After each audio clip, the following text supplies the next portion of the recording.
Monsoon tour, మధురానుభూతులు sure. పూర్తి వివరాలకు చదవండి రేపటి సాక్షి దినపత్రిక. ధర్మద్రోహం చేసింది చంద్రబాబు కదా. తిరుమల 1000 కాళ్ల మండలం విజయవాడలో 30 ఆలయాలను కూల్చేసింది నీ హయాంలోనే కదా బాబు. బెజవాడ అమ్మవారి ఆలయంలో క్షుద్ర పూజల కలకలం బాబు నిర్వాకమే కదా. పబ్లిసిటీ పిచ్చితో పుష్కరాల వేళ తొక్కిసలాటలో డజన్ల కొద్దీ చంపింది నువ్వు కాదా బాబు. చంద్రబాబు పాలన అంతా భక్తుల విశ్వాసాలను అపహాస్యం చేయడం, దోచుకోవడం, కూల్చివేతలే ఉన్నాయి. నూరు తెరిస్తే తాము మతసహనాన్ని పాటిస్తున్నామని చెబుతున్న చంద్రబాబు అధికారంలో ఉన్నప్పుడు చేస్తున్న అక్రమాలు అన్నీ ఇన్ని కాదు.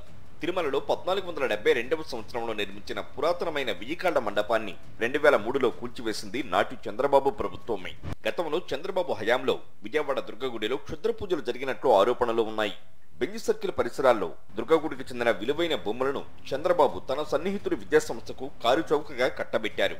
బాబు హయాంలో 2014 నుంచి 2019 మధ్య సింహాచలం ఆలయ బొమ్మల రికార్డుల నుంచి 100 ఎకరాల భూమి మాయమైనట్లు దేవాదాయ శాఖ ప్రాథమిక విచారణలో తేలింది. మరి వాటిని దోచుకెళ్లింది ఎవరు బాబు అంటూ ప్రజలు ప్రశ్నిస్తున్నారు.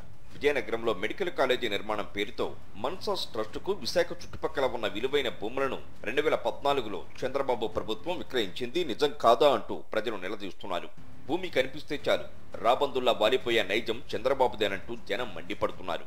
ఇక అమరావతిలోని సదావర్తి సత్రానికి చెందిన చెన్నై సమీపంలో ఉన్న విలువైన భూములను టీడీపీ నాయకులకు చంద్రబాబు కారు చౌకగా కట్టబెట్టే కుట్రలు చేశారు. అయితే బాబు కుట్రలను గమనించిన వైఎస్ఆర్సీపీ ఆ ప్రయత్నాలు అడ్డుకుంటూ న్యాయ పోరాటం చేసి ఆ విలువైన భూములను కాపాడింది. చంద్రబాబు హయాంలో ఆలయ పాలక మండల సభ్యులుగా నియమించిన టీడీపీ నేతల ఆగడాలతో వివిధ సందర్భాల్లో 5గురు అర్చకులు మృతి చెందినట్లు అర్చక సంఘాల నాయకులు పేర్కొంటున్నారు. మరి ఇంత విధ్వంసానికి పాల్పడిన నువ్వా ధర్మాన్ని రక్షించేది అంటూ ప్రజలు నిలదీస్తున్నారు. మీ రాజకీయం కోసం దేవుడితోనే ఆటలాడిన చరిత్ర చంద్రబాబుదంటూ తీవ్రంగా మండిపడుతున్నారు.